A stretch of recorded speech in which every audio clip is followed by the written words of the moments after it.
অন্যদিকে পদ্মা পাড়ের দিকে যদি নজর রাখি, ফের পালা বদলে জল্পনা সেখানে। কেন বলছি? কারণ ইউনূসের পদত্যাগের ইঙ্গিতে জোরালো গুঞ্জন বাংলাদেশে। বিরোধী কাঁটার মধ্যেই চাপ শরিকদেরও। প্রতিনিধি মৈত্রী এই মুহূর্তে আমাদের সঙ্গে রয়েছেন, সরাসরি মৈত্রী থেকে জানবো। মৈত্রী, আমরা দেখছি এবার পাকিস্তানের খেলা ঘুরছে, কারণ সেনার তরফ থেকেও বলা হচ্ছে জাতীয় নির্বাচন করতে হবে। এরকম একটা পরিস্থিতিতে ইউনূসের পদত্যাগের ইঙ্গিত সেই গুঞ্জন আরো জোরালো করছে।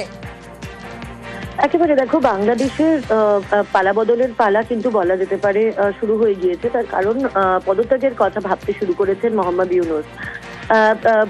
বাংলাদেশের তদারকি সরকারের প্রধান পদ থেকে ইস্তফা দেওয়ার কথা ভাবছেন তিনি। তার কারণ একদিকে যখন ইউনূসকে চরম সীমা আগেই দিয়ে রেখেছিলেন দেশের সেনা প্রধান, এবং সেখানে দাঁড়িয়ে ছাত্রনেতা নাহিদ ইসলাম তিনিও কথা বলেছেন, কিন্তু একদিকে নির্বাচন করানোর জন্য চাপ দেওয়া হচ্ছে, অন্যদিকে দেশের যে বর্তমান পরিস্থিতি তাই নিয়ে যথেষ্ট উদ্বিগ্ন মোহাম্মদ ইউনূস।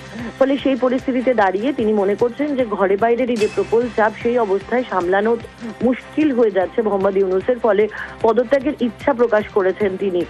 অন্যদিকে বিএনপির তরফ থেকেও ইউনূস সরকারের তীব্র সমালোচনা চলছে।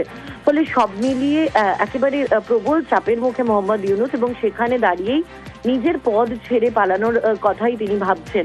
যদিও ছাত্র নেতারা চেষ্টা করছেন তার সাথে কথা বলার, তাকে বোঝানোর যাতে তিনি পদ না ছাড়েন, কিন্তু এখনো পর্যন্ত যা ইঙ্গিত তাতে কিন্তু পালা বদলেরই ইঙ্গিত পাওয়া যাচ্ছে পড়শি দেশ বাংলাদেশ থেকে। একেবারেই মৈত্রী, যেমনটাই শুরুতে বললাম, একদিকে যেমন বেসামাল পাকিস্তান, তেমনি অন্যদিকে পদ্মা পাড়ে এবার পালা বদলের জল্পনা।